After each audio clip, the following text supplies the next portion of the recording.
Amém. Louvado seja Deus. Boa noite, irmãos. Graça e paz. Uma grande alegria no Senhor estar aqui com vocês nessa noite para compartilhar a palavra de Deus, compartilhar também um pouco, da minha experiência missionária no sertão nordestino, da experiência que o Senhor tem me proporcionado em plantar igrejas em contextos difíceis. Eu louvo a Deus pela vida de cada um de vocês, mas quero agradecer, a Deus, especialmente pela vida do pastor Corifeu e da pastora Sueli. Louvado seja Deus pela vida dos pastores também, Emerson e da pastora Meire. Pastor Emerson é um amigo muito querido. Há alguns anos nós temos compartilhado conversas pelas redes sociais, e feito planos de executarmos alguma coisa juntos, e aprove a Deus que em junho, julho do ano passado, nós nos conhecêssemos pessoalmente e que agora, em janeiro, um grande grupo de jovens e adolescentes dessa igreja estivessem lá conosco. Quero também louvar a Deus pela vida do Rafael, o meu tocaio. Ontem a gente alugou um triplex na cabeça do policial rodoviário lá. Ele achou que o Rafael tinha duas identidades, Também eu quero agradecer a Deus pela vida da esposa dele, a Manuele, a Manu. Louvado seja Deus também aqui pela vida do pastor Fernando, da pastora Jânia. Hoje eu almocei lá na casa deles, Foi uma bênção. Também eu quero agradecer a Deus aqui pela vida do pastor Sérgio, da pastora Paula e também a pastora Irenildes. Louvado seja Deus pelo quadro pastoral dessa igreja. Deixa eu me apresentar um pouquinho. Eu sou o Rafael. Eu trouxe uma foto da minha família para vocês conhecerem eles. Qual que é o nome do irmão da mídia? A foto está aqui, Então ali está a Marcele, a minha esposa. O Marcelo é o meu primeiro filho. E a Rafaela, a minha filha caçula, já está ficando uma mocinha, crescendo rápido. Isso vai deixando o coração da gente apertado, eu sou pastor no sertão do Cariri. Há 7 anos eu comecei um trabalho de plantação de igrejas no sertão, junto com a Marcele, a Marcele e o Marcelo. O Marcelo tinha apenas 1 ano e 16 dias de vida quando chegou lá no sertão. E nós temos perseverado já há 7 anos nesse trabalho de plantar igrejas. Como hoje é o primeiro dia e daqui a pouco tem o jogo, com certeza todos vocês querem assistir o jogo. Estou vendo muita gente de verde e amarelo, E nós precisamos ganhar porque o Marrocos está ganhando o jogo. Eu vou direto para a palavra e nos próximos cultos, tanto amanhã quanto domingo, eu vou compartilhar com vocês mais testemunhos e mais imagens, vídeos da missão lá no Ceará. Tá bom? Louvado seja Deus. Eu quero convidar você a abrir a sua Bíblia comigo na carta de Paulo aos Romanos.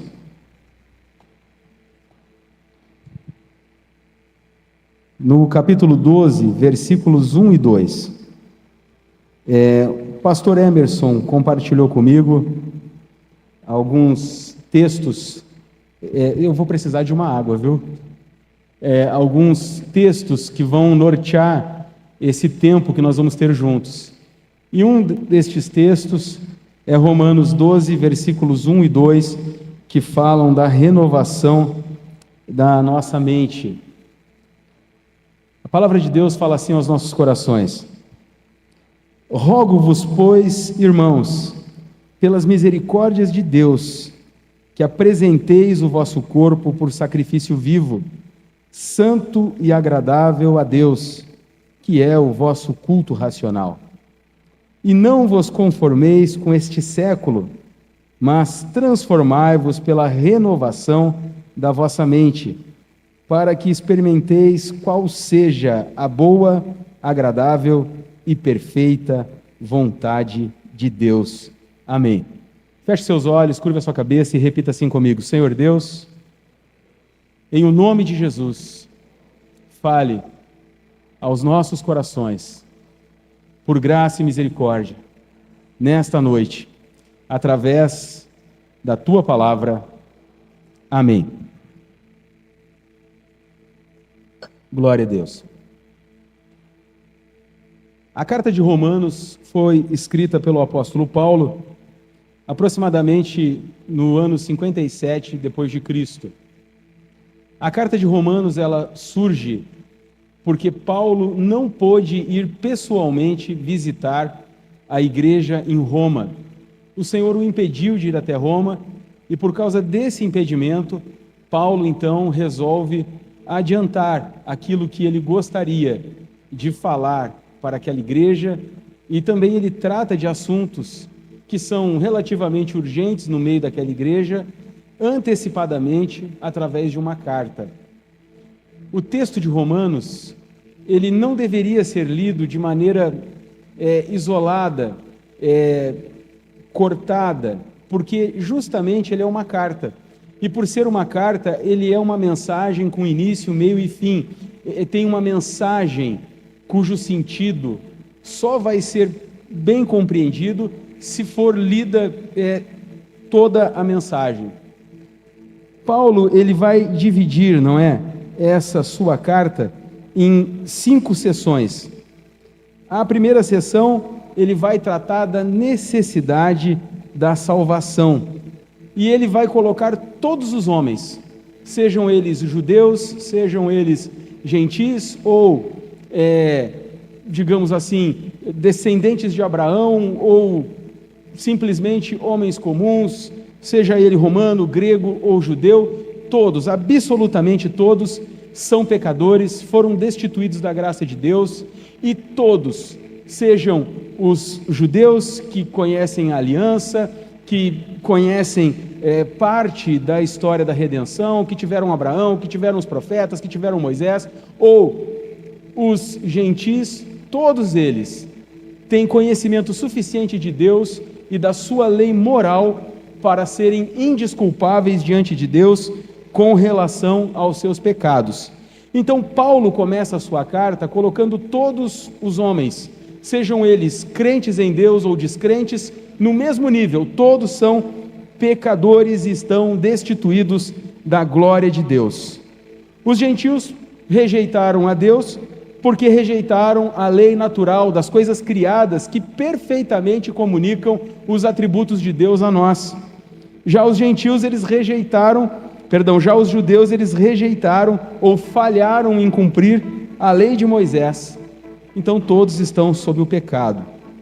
A partir do capítulo 3 ao capítulo 5, Paulo começa então a trazer para nós uma boa notícia.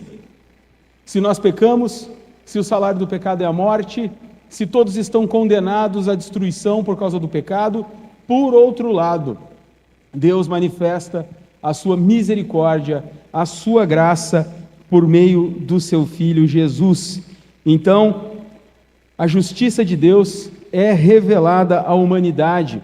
A lei deixa muito claro o nosso pecado, mas, por outro lado, o Filho de Deus, Jesus Cristo, cumpre essa lei com perfeição e dá a sua vida para que todos aqueles que nele creem não pereçam, mas tenham a vida eterna, sejam considerados justificados diante de Deus. E não adianta, como muitos judeus pensavam, levar uma vida reta e com boas obras, sem crer no Filho de Deus. A única maneira pela qual o homem, seja gentil ou judeu, pode ser salvo é através da fé em Jesus. E assim foi também com Abraão, pai dos judeus. Ele também, por meio da fé, foi salvo, e não de maneira alguma por suas obras. Inclusive, algumas das obras de Abraão foram obras bem ruins, não é? Abraão, em mais de uma ocasião, mentiu. Abraão tentou tomar atalhos para que a vontade e a promessa de Deus se cumprissem na vida dele. Abraão, de fato, se for pelo exemplo da sua vida, ele não é um bom balizador para a nossa conduta cristã. Contudo, a sua fé é digna de ser imitada, porque ele creu em Deus, ele creu nas promessas de Deus, e ele caminhou na direção da vontade de Deus, e quando necessário, Deus corrigiu a sua rota, e ele perseverou nessa caminhada, quando tudo ainda era muito inconcreto e quando se tinham poucas informações a respeito desse Deus. De fato, Abraão tem uma fé que nós devemos observar e imitar.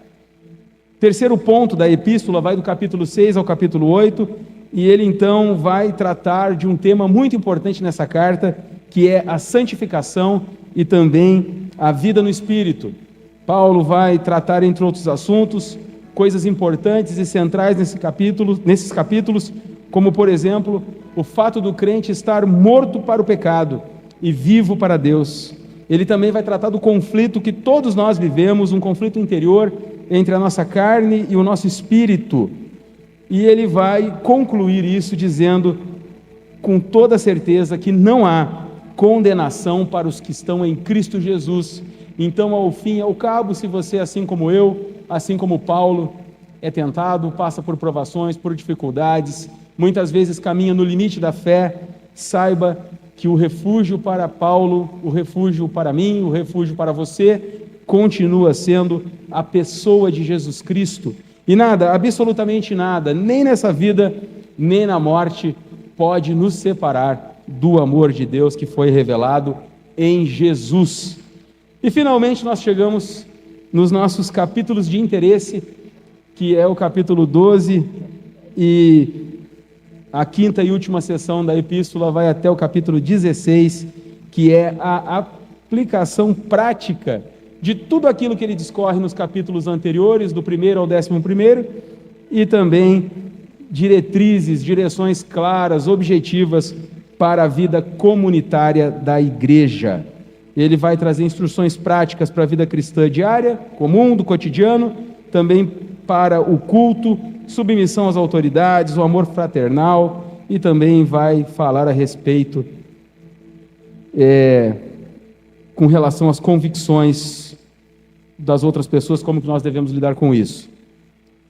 O nosso texto então é Romanos 12, versículos 1 e 2, e Paulo ele começa dizendo: rogo-vos, pois, irmãos. O enunciado desse capítulo, as primeiras palavras desse capítulo são dignas de uma nota, e nós temos o costume, muitas vezes, de estudarmos a Bíblia de uma maneira mais generalista. Mas essas primeiras palavras de Paulo, quando eu comecei a ler os comentários bíblicos a respeito desse capítulo, eu me senti muito constrangido, muito humilhado diante de Deus. Porque a pessoa que escreve isso é o apóstolo Paulo. Quem é Paulo? Paulo era um fariseu dotado de grande conhecimento, um mestre da palavra, um homem de grande autoridade. Quando o Senhor o derruba de suas convicções no caminho para Damasco, ele estava em grande ascensão dentro desse movimento fariseu. Mais tarde, ele fica recluso e na igreja de Antioquia, no meio de uma reunião de oração, o Espírito de Deus ordena que ele e seu fiel companheiro, aquele que talvez tenha funcionado como um discipulador para Paulo, Barnabé, que eles sejam separados para o ministério. Paulo, juntamente com Pedro, é um dos apóstolos mais extraordinários de todo o colegiado apostólico. Ele é o líder de parte da igreja do primeiro século, ele divide essa liderança com o apóstolo Paulo. Alguns anos atrás, uma revista famosa chamada Times, ela fez uma lista das 100 pessoas mais inteligentes que o mundo já conheceu. E uma dessas pessoas eleitas foi o apóstolo Paulo. A sua mente, a sua capacidade de raciocinar e de tratar assuntos complexos fez com que ele fosse uma dessas pessoas eleitas para tal função. Ele começa a carta dizendo que ele é um apóstolo, escolhido por Deus, separado por Deus. Mas aqui, ele começa a sua epístola dizendo: rogo-vos, pois, irmãos. Ou seja, aqueles crentes de Roma Aquela igreja romana que vinha passando por muitos problemas, aqueles homens que não eram de descendência judaica em sua maioria, oriundos de costumes pagãos, muitos deles vindos de práticas morais que a palavra de Deus condena veementemente. Muitos vindos de adoração de deuses pagãos, de cultos com sacrifícios humanos, cultos com sacrifícios e rituais até sexuais. Pessoas que banqueteavam e que enchiam seus estômagos com comidas consagradas a ídolos, ou seja, faziam tudo às avessas dos costumes de Paulo como judeu. Ele diz para esses homens convertidos a Jesus: rogo-vos, pois, irmãos. Em outras palavras, Paulo se coloca na mesma posição que aquela igreja de Roma. E aqui nós precisamos parar, meus irmãos, e nós podemos começar a compreender um pouco melhor o porquê muitas vezes eu e você falhamos nas nossas tentativas de evangelização. Em muitos casos, nós apresentamos uma perspectiva do Evangelho para as pessoas que é um remédio para elas, porque elas estão em situação moral degradante, porque elas estão em miséria, porque elas são culpadas. E nós assumimos uma posição da qual nós falamos de cima para baixo e nos colocamos numa posição mais elevada, mais privilegiada, como se nós fôssemos absolutamente diferentes deles e não tivéssemos qualquer ponto de concordância ou similaridade com a situação que eles se encontram. Quando a verdade sobre mim e sobre você é que outrora nós também estávamos perdidos nas trevas, também éramos escravos dos nossos desejos e das nossas concupiscências carnais, quando na verdade aquilo que nos separa dos perdidos que estão lá fora é apenas a revelação pessoal que eu e você tivemos da pessoa de Jesus. Não fosse a graça de Deus, que eu e você não somos dignos, não somos merecedores, estaríamos também em igual situação, ou talvez até pior. Uma das situações mais interessantes na vida do crente, principalmente quando ele adquire alguns anos de igreja, é a amnésia, a dificuldade que nós temos de nos lembrarmos de como éramos antes de Cristo. E não é o caso de você ficar se flagelando ou sofrendo uma autocrítica constante pelo seu passado. Não é o caso de você relembrar os seus pecados para pedir perdão novamente, porque de fato eles foram perdoados, apagados e esquecidos por Deus.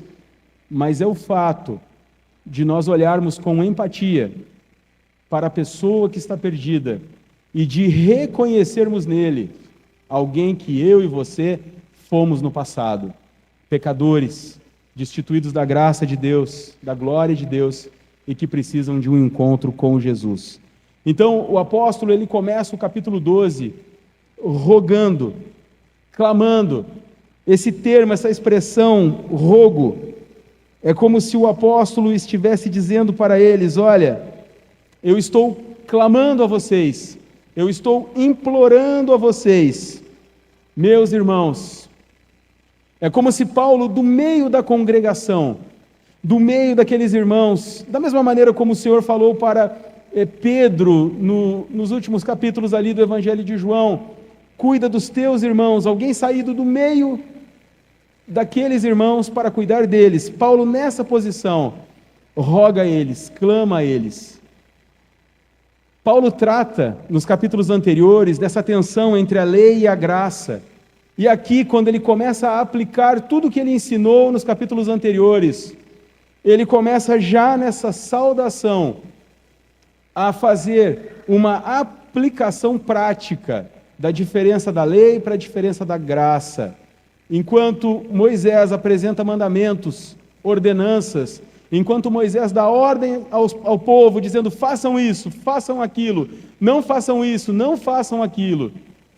Na graça, na nova aliança, o apóstolo, aquele que foi eleito para estar à frente daquela igreja, ele roga, ele clama, ele pede, ele se humilha, clamando para o povo, que o povo, pelas misericórdias de Deus, se apresentem o corpo, apresentem a si mesmo por sacrifício vivo a Deus. Ele continua dizendo: rogo-vos, pois, irmãos, pelas misericórdias de Deus. E aqui nós precisamos pensar, irmãos, nessas misericórdias de Deus. Nós precisamos pensar nas incomparáveis riquezas que Deus possui.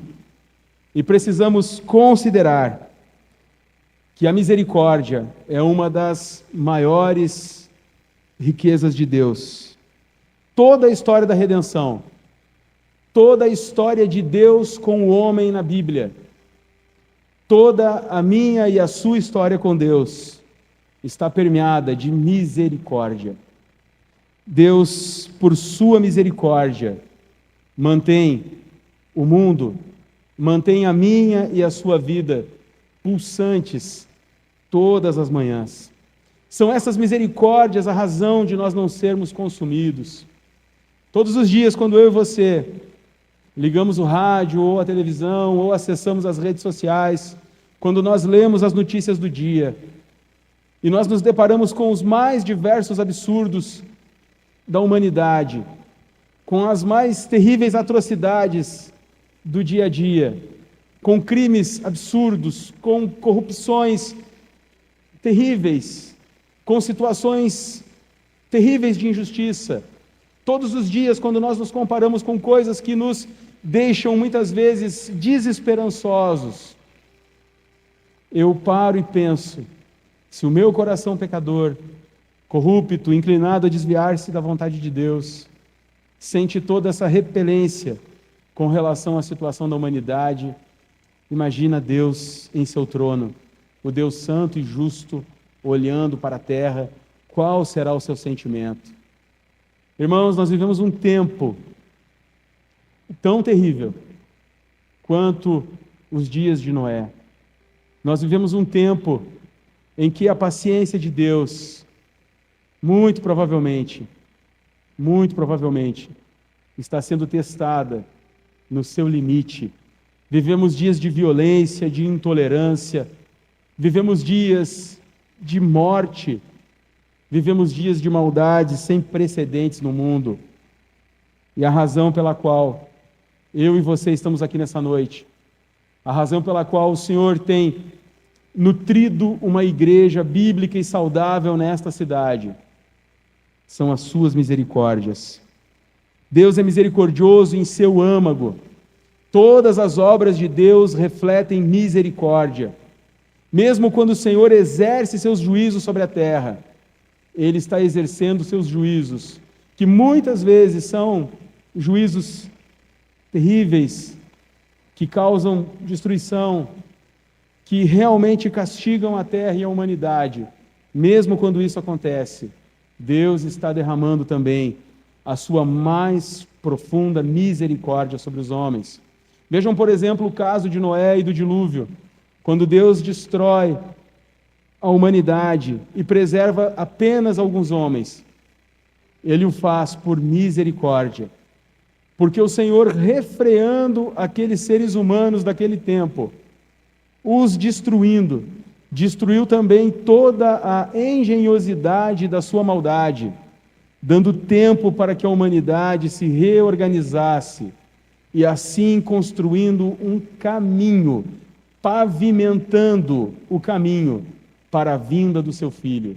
Então, aquilo que é um terrível juízo, que causou a destruição parcial de quase toda a humanidade, revela-se como uma profunda misericórdia, se olhado por essa perspectiva. Então, Deus sempre é misericordioso. E Paulo, ao invés de dar uma ordenança, Paulo, ao invés de se colocar acima da igreja de Roma, ele coloca-se no mesmo nível daqueles irmãos, e ele roga, ele clama, ele pede para que os irmãos se apresentem pelas misericórdias de Deus, ou seja, por toda a obra redentiva do Senhor, por todo o esforço de Deus para alcançar o homem perdido, que eles apresentem o corpo por sacrifício vivo. E mais uma vez aqui, Paulo ele vai estar trabalhando aquilo que ele já trabalhou anteriormente na carta. Essas tensões entre os judeus e os gentios, entre os costumes judaicos, os costumes sacerdotais, aquilo que a lei exige e aquilo que Deus, na nova aliança, exige de nós. O corpo, nessa epístola de Paulo, é algo importante. E quando Paulo fala de corpo aqui, ele não está se referindo ao nosso espírito, ele não está se referindo à parte imaterial da nossa existência ou à igreja como um corpo místico de Jesus. Ele está realmente se referindo à nossa carne, ao nosso corpo de carne e osso. E aqui há um contraste importante, muito importante, entre o sacrifício que os judeus apresentavam a Deus e o sacrifício que a nova aliança agora exige de nós. Os judeus, eles apresentavam para Deus um corpo morto, de um animal que havia sido sacrificado. Mas agora, na nova aliança, Jesus Cristo havia sido o cordeiro imolado, sacrificado, morto na cruz do Calvário. E ele está agora como um sacrifício perpétuo e suficiente para Deus, para aplacar a ira de Deus e conquistar em Deus a justiça e também o perdão, a remissão que todos nós precisamos para os nossos pecados do passado, do presente e os eventuais pecados do futuro. Então agora não é mais necessário que se derrame sangue, mas ainda é necessário que se faça um sacrifício, porém um sacrifício vivo. Quando alguém perguntar para você, ou quando você for evangelizar, e alguém perguntar qual que é a importância do corpo, qual que é a importância de se vestir decentemente, porque há distinção da maneira como nós crentes nos vestimos com a maneira que boa parte das pessoas aí fora se vestem. Quando alguém perguntar para você qual que é a relação de Deus, por exemplo, com as tatuagens, com as perfurações no corpo, qual que é a relação da fé com a obesidade, com o descuido com o corpo, lembre-se de uma coisa importante: o salário do pecado é a morte, e a morte é a destruição do corpo de carne. O corpo é importante, e o corpo é o primeiro alvo do diabo na destruição do nosso espírito. O diabo mata o nosso corpo com a finalidade de arrebatar a nossa alma para ele. O pecado condenou essa nossa carne, que foi criada por Deus, abençoada por Deus e declarada por Deus como uma obra muito boa, à destruição eterna. E se o corpo não fosse importante, na nova vida, no nosso pós-morte, nós permaneceríamos como um espírito, mas a Bíblia afirma que nós vamos receber um novo corpo, um corpo glorificado. Então o corpo é algo importante, o corpo é algo que deve ser cuidado. E Paulo fala aqui que nós temos que apresentar o nosso corpo como um sacrifício vivo a Deus. Outra questão importante é que Paulo está trabalhando com a igreja romana. E para nós, isso é muito relevante, porque a nossa base social e política foi herdada dos romanos. Nós somos a sociedade ocidental e os nossos costumes, a nossa maneira, a nossa organização política, a nossa organização social tem o seu começo aqui com os romanos. E, entre outras coisas, era costume dos romanos esse culto ao corpo, de ter um corpo perfeito, um corpo sensual, e que fosse parte, digamos assim, de um patrimônio pessoal para a sedução. Era comum também entre os romanos algo muito semelhante ao que hoje para nós é pornografia. E havia, no meio dessa sociedade, certas reuniões, certos costumes muito promíscuos. Também a questão da homoafetividade, inclusive da pedofilia, era algo consensual e aceitável para essa sociedade. Não raramente, inclusive na literatura secular, nós encontramos relatos de relações incestuosas, como, por exemplo, o imperador Nero, que provavelmente teve seu primeiro contato íntimo com a própria mãe, e por aí vai. Então, Paulo está lidando com uma sociedade cujo corpo, ao passo que era idolatrado como uma ferramenta de sedução, de diferenciação de uma pessoa para outra, ele era também muito desprezado, muito abusado, muito maculado pelo pecado. E há muita semelhança com o que nós vivemos na atualidade. Muita semelhança. Por exemplo, as redes sociais, eu tenho defendido isso, elas são a nossa nova prensa de Gutenberg. No passado, quando Lutero quis popularizar o conhecimento bíblico, ele fez uso dessa prensa, que produzia material gráfico de baixo custo e em larga escala, que era distribuído para todo canto. E por conta disso, o evangelho se dinamizou, se difundiu na Alemanha e em toda a Europa. E por consequência disso, do conhecimento que foi liberado para as pessoas, nós tivemos o quê? A Reforma Protestante. E nós somos frutos dessa Reforma Protestante para a glória de Deus. Louvado seja Deus pela vida de Lutero e de todos os reformadores. E foi essa prensa justamente que popularizou e dinamizou a fé. O que é hoje para nós uma ferramenta de popularização do conhecimento bíblico e de apresentação da pessoa de Jesus? As redes sociais, os canais do YouTube, muito mais eficaz que a televisão. Porque os programas evangélicos eles tinham mais espaço aonde? Na TV a cabo, que era muito restrita. Mas agora com as redes sociais, qualquer pessoa, até mesmo os povos indígenas isolados,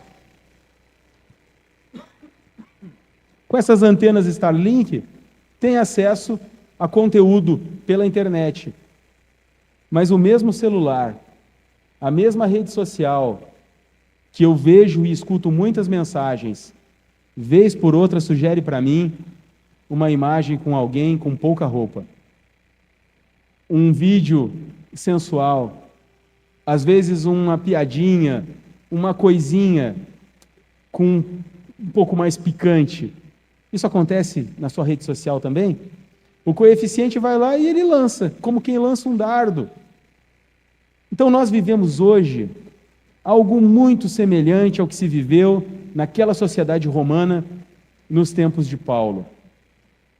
O centro da existência dos seres humanos na atualidade está muito ligado a três coisas, assim como no passado: poder, a sexualidade e o dinheiro.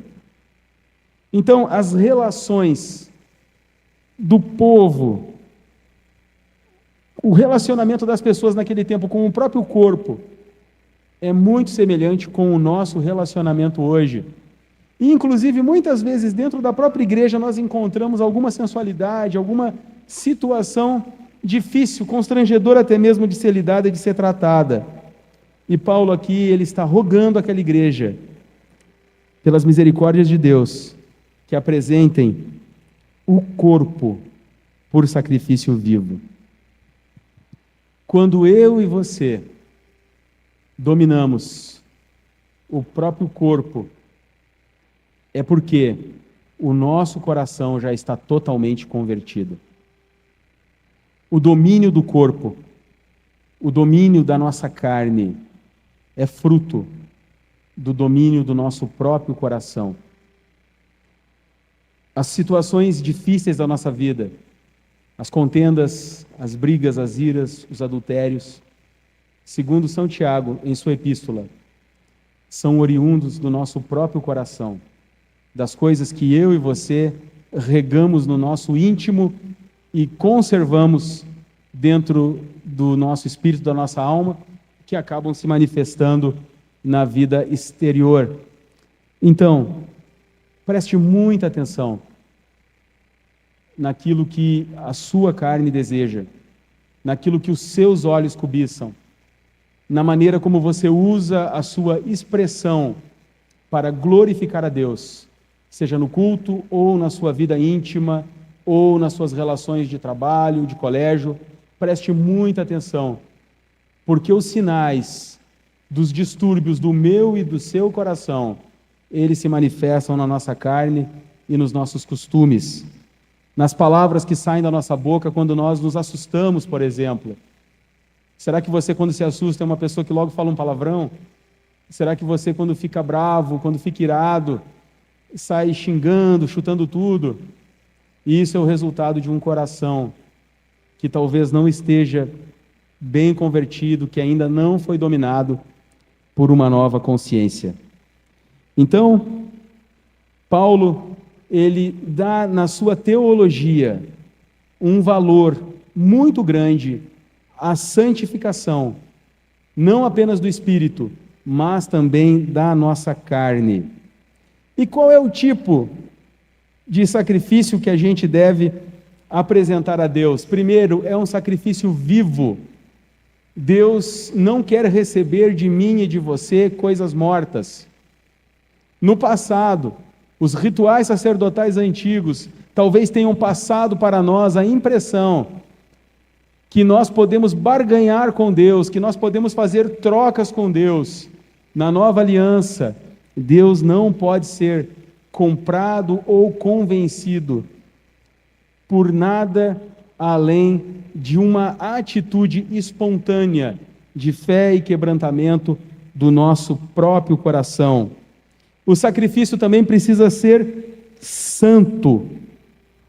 Ou seja, Deus é santo e o padrão de Deus para a sua igreja e para os seus filhos é o padrão de santidade. E precisa também ser algo que agrade a Deus. E Paulo vai dizer que isso é o nosso culto racional. Repare, Paulo não fala o nosso culto espiritual.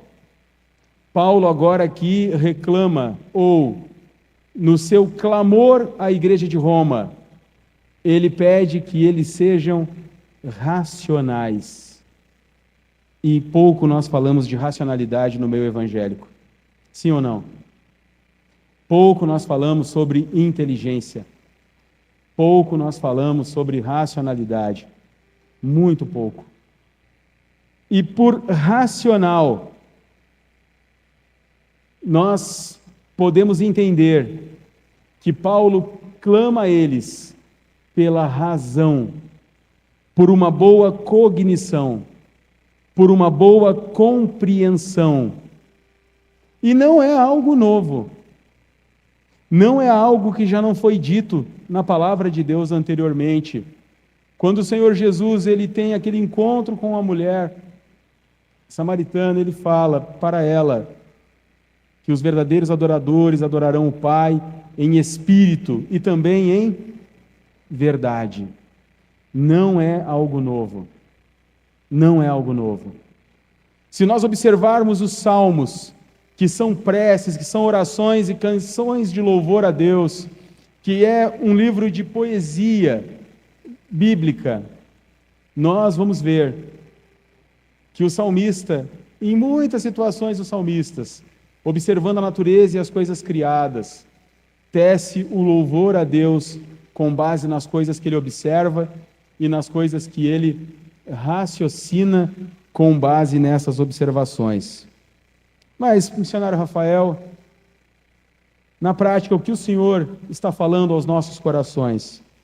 Na prática, o que Deus está falando aos nossos corações é que nós devemos, meus irmãos, de maneira integral, vivermos uma vida intencional, planejada, pensada, direcionada para agradar a Deus, para devolvermos parcialmente a Deus todo louvor e toda glória que lhe é devida, que lhe é merecida por causa das suas grandes misericórdias para conosco. O que Deus na prática está falando aos nossos corações nesse primeiro versículo. Nesse primeiro versículo, meus irmãos, que há pouco mais de 100 anos atrás, o Dr. Martin Lloyd Jones escreveu acerca apenas destes 2 primeiros versículos, 500 páginas de um comentário bíblico. O que Deus está falando aos nossos corações nesse texto, nesse primeiro versículo, com tudo isso que nós discutimos até agora, é que o Senhor nos criou para sermos semelhantes a Ele, inteligentes, racionais, intencionais, para vivermos uma vida cristã concreta e não abstrata, para vivermos uma vida cristã que de fato acontece no âmbito do dia a dia, do cotidiano, e não uma vida de devaneios, de projeções futuras, não necessariamente uma vida de constante espera para que algo aconteça, mas uma vida na qual eu e você, através da prática diária, do culto a Deus, alcançamos o objetivo de glorificá-lo, de vivermos uma vida justa e honesta, uma vida pensada, uma vida intencional. Em outras palavras, me parece, e já foi assim comigo por muito tempo, que a gente sempre fica esperando que Deus faça algo por nós ou em nós para que a gente se mova, quando na verdade Deus, através da sua grande misericórdia, já fez tudo o que nós precisamos para que vivamos uma boa vida cristã. Agora nós precisamos nos apropriar de todo esse conhecimento que Deus nos disponibiliza na sua palavra e praticarmos isso no dia a dia. Paulo continua no versículo 2, e a gente vai caminhando para o final, dizendo: e não vos conformeis com este século. O que é conformação? Conformação é tomar a forma. É como, por exemplo, as minhas crianças gostam muito daquela massinha de modelar. Eu não sei se os filhos de vocês também gostam. E aquelas massinhas, elas têm formas que a gente faz bichinhos, dinossauro, comidinha. Ou seja, aquela massa é uma massa mole. E quando a gente coloca ela dentro de uma forminha e nós amassamos a massa rapidamente toma a forma daquilo que a sua forma imprime nela. Quando Paulo fala este século, ele está falando desse sistema mundano. E ele está fazendo aqui uma oposição entre o reino de Deus, que é eterno, e o nosso tempo, que é um tempo transitório, passageiro, efêmero e fadado a terminar. Fama que eventualmente alguém pode conquistar nessa terra, que a boa posição social, que as muitas riquezas e que todos os prêmios que este mundo pode nos oferecer em troca da nossa alma, da nossa dignidade, e para usurpar e tomar dos nossos lábios e do nosso viver diário a glória que é devida a Deus, vai terminar. Nada. Irmãos, nenhuma proposta, por mais generosa que seja, nenhum rapaz por mais bem intencionado, bonito e bem disposto que seja. Nenhuma moça, por mais bela, por mais apaixonada que demonstre ser. Nenhuma oferta de emprego, nenhuma oferta de conforto ou estabilidade financeira, nenhum tipo de riqueza ou de fama, nenhum tipo de aprovação desse mundo é eterno. Tudo, absolutamente tudo que este século tem para nos oferecer é passageiro. E se você, assim como eu, já está mais perto da meia-idade do que da juventude, você, por comprovação própria, já sabe que a vida passa rápido, que o vigor é como um sopro, e que quando nós nos aproximamos dos 40 anos de idade, o nosso corpo já começa a apresentar sinais claros de desgaste, de dores, de inconformidade com aquilo que nós desejamos fazer e aquilo que o nosso fôlego dá conta de realizar. É assim ou não é?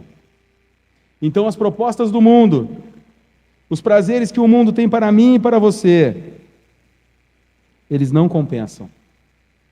Por isso, Paulo roga aos irmãos, pelas misericórdias de Deus, que eles se apresentem no corpo, por sacrifício vivo, santo e agradável a Deus, em um culto racional, em uma vida cristã diária e constante, pensada para agradar a Deus, e que eles não se conformem com o mundo, com este século, com as coisas transitórias, com os prazeres efêmeros dessa vida, com as migalhas que o mundo tem para mim e para você, por mais prazerosas que elas sejam, por mais que passem em muitas situações uma falsa ideia de que será para sempre, vai acabar. E quando acabar, essa troca vai trazer um grande prejuízo para mim e para você, porque teremos perdido a eternidade que nos acena logo ali na pessoa de Jesus. Uma das cenas mais marcantes, mais extraordinárias de todo o Novo Testamento é a morte de Estevão, diácono da igreja do primeiro século.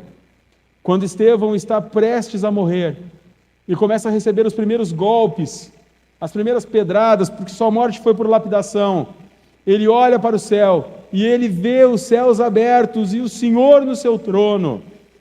Irmãos e irmãs, se eu e você pudéssemos ter a nossa visão aberta para enxergarmos o futuro que nos aguarda, também veríamos a mesma coisa, o Senhor assentado no seu trono, cercado por toda a glória que lhe foi justamente dada por causa dos seus méritos conquistados com o seu sacrifício, com a sua auto-entrega, e nós nos deslumbraríamos com todo esse esplendor, e absolutamente nada nesse mundo faria mais sentido, sequer preservar o próprio fôlego faria sentido. Correríamos com alegria para a mais vil humilhação, talvez para a morte mais desagradável possível, como morrer apedrejado, porque não é uma morte instantânea, é uma morte que demora um pouco. Correríamos e abraçaríamos esses sofrimentos com louvor nos lábios, com vista naquilo que nos espera. Então, certamente o mundo vai fazer com que eu e você sejamos tentados a trocar o que é eterno pelo que é passageiro. E isso não é um bom negócio.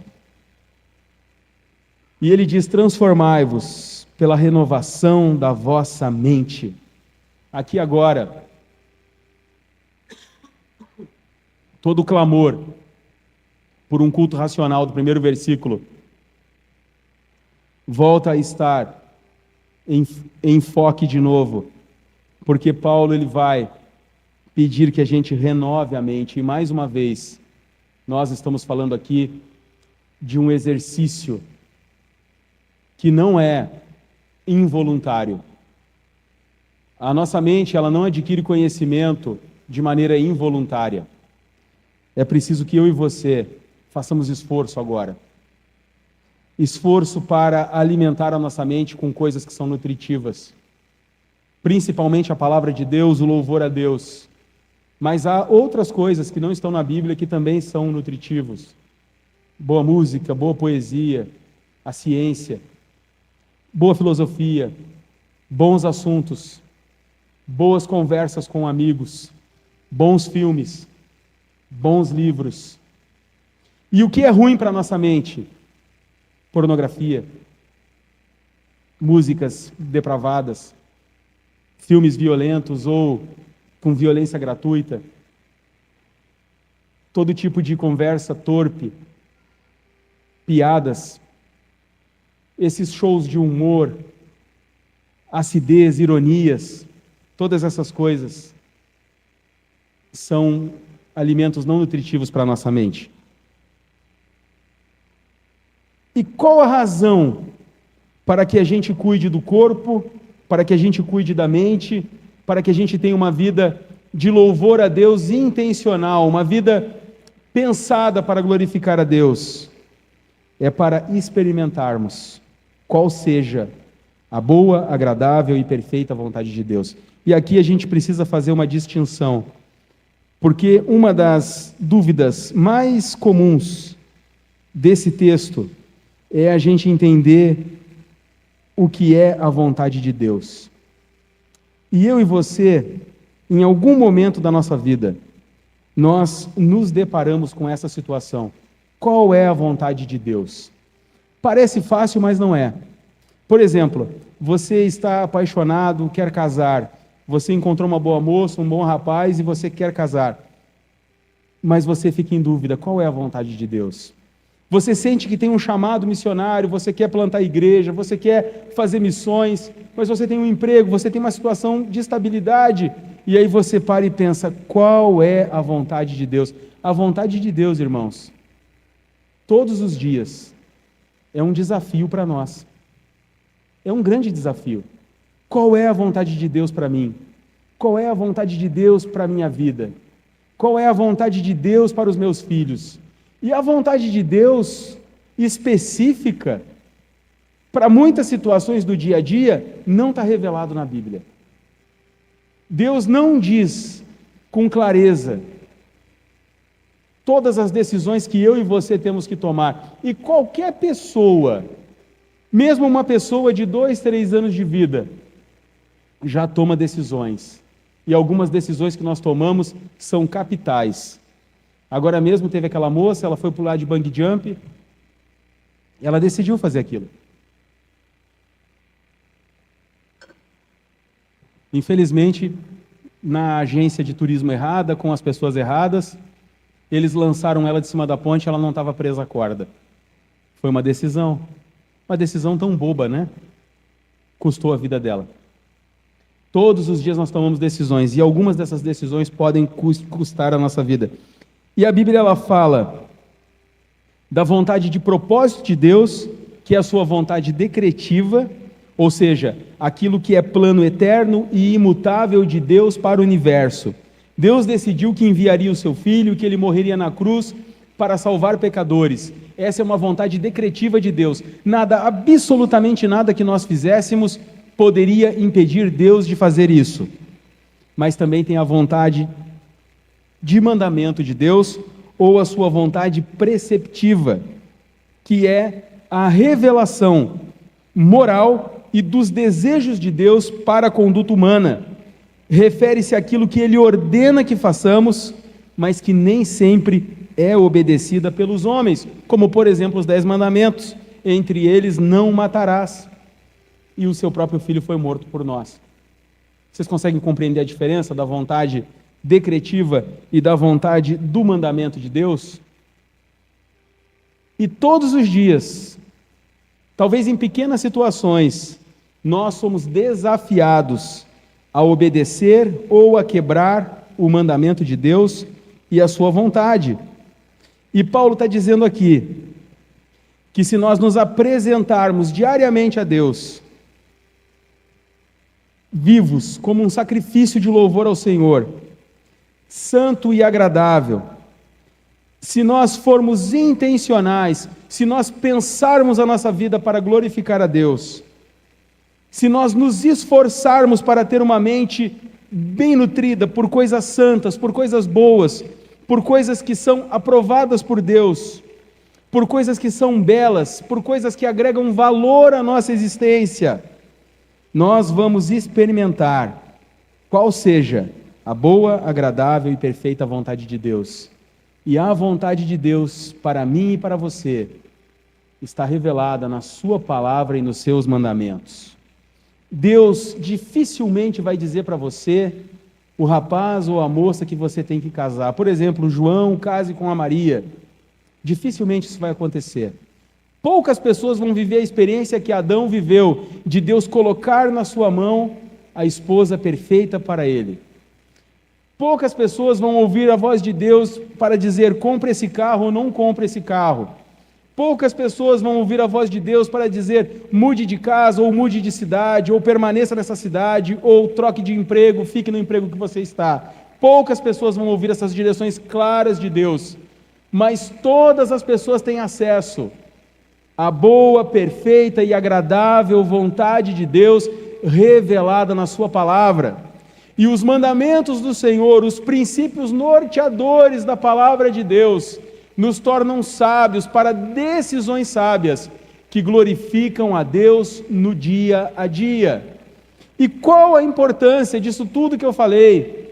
Para que o mundo ouça o Evangelho, para que o mundo se torne um mundo evangelizado, para que a cidade de redenção aqui no Pará se torne uma cidade evangélica, para que essa igreja fique cheia, para que os bairros mais pobres, as comunidades dos interiores aqui das redondezas sejam alcançadas pelo Evangelho. Qual a importância disso tudo? Para que lá no seu trabalho as pessoas olhem para você e desejem Cristo através da sua vida. A importância disso, meus irmãos, é que há uma distância muito grande entre aquilo que nós cremos e aquilo que nós praticamos lá fora. Há uma distância muito grande entre aquilo que nós professamos e aquilo que nós praticamos. E nós precisamos urgentemente parar de ser crentes que fantasiam uma vida espiritual futura, boa, perfeita, de cumprimento de promessas extraordinárias. Eu estou cansado de receber palavras para o futuro. A vida está acontecendo no presente. Os meus filhos estão comigo agora e eu não sei como será o dia de amanhã, sequer sei se estarei aqui.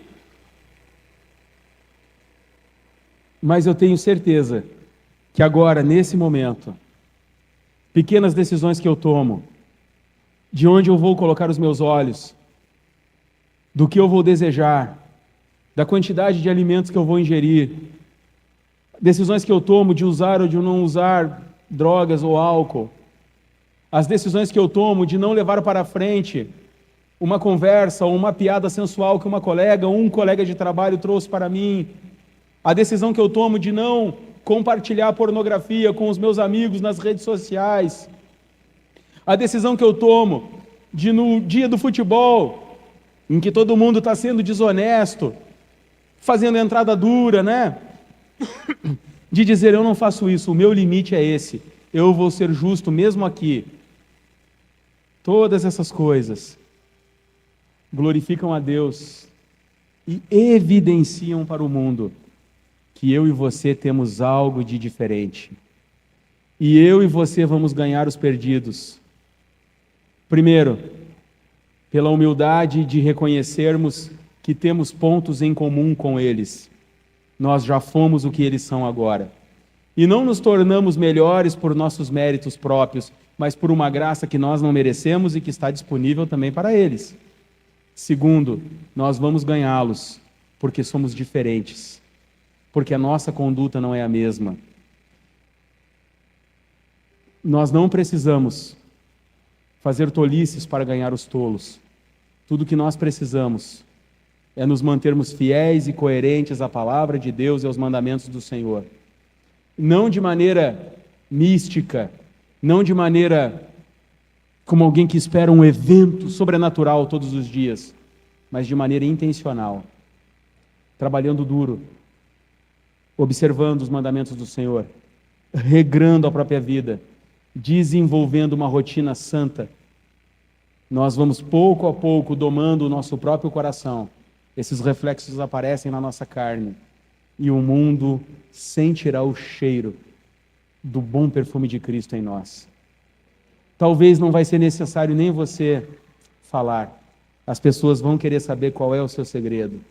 E o seu segredo é Jesus. Amém? Vamos lá, que já deve estar aí uns 2-0 para o time do Haiti, não é? O Haiti está fazendo história lá nos Estados Unidos. Feche seus olhos, eu vou orar por você. Senhor, eu quero te louvar pela vida desses irmãos corajosos que estão aqui se sacrificando, Senhor. Sacrificando a própria vontade. Sacrificando talvez o desejo do coração de estar com os amigos, confraternizando, desfrutando de algo, Senhor, que não é injusto, que é bom, mas eles estão aqui. E agora eu quero te pedir que todas as coisas que o Senhor falou façam sentido no coração deles. E que essa perspectiva, ó Deus, talvez nova, de vivermos uma vida cristã concreta, racional, de pensarmos as nossas atitudes, de pensarmos as nossas ações, que essa concretude, Senhor, que essa racionalidade santa da vida cristã possa produzir efeitos na vida deles.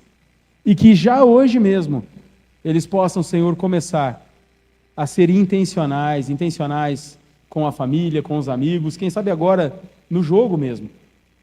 E que para a glória do Teu nome, esse pensamento, essa nova postura de vida, que reflete, ó Deus, uma vida de alguém que quer comunicar Jesus para o mundo, possa começar a partir de hoje a ser construída no coração e no espírito destes irmãos, para a glória do Teu nome. Amém. Amém. Louvado seja Deus pela vida de vocês. E se Deus assim permitir, a gente se encontra amanhã. Eu gostaria de chamar o irmão Fernando, pastor Fernando, ele vai concluir aqui.